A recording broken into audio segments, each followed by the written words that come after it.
welcome back to Dub Chinese. Today, I'm not your teacher, but I am a student. รักเรียน学生 I'm taking a language challenge held by Laoshu. So, I'm going to introduce my target language right now. สวัสดีค่ะ ฉันชื่อกอริยาค่ะ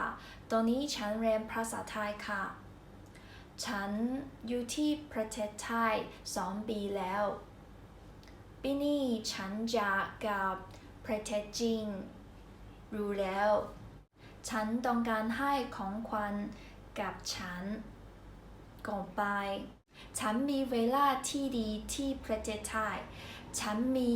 เวลาที่ไม่ดีที่ประเทศไทยด้วย เพราะว่าฉันไม่พูดภาษาไทย ฉันต้องการ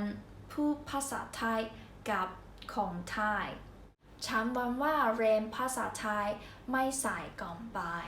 ถ้าฉันพูดภาษาไทยได้ คุณพูดภาษาจีนได้ด้วยค่ะ อย่ายอมแพ้ค่ะ สวัสดีค่ะ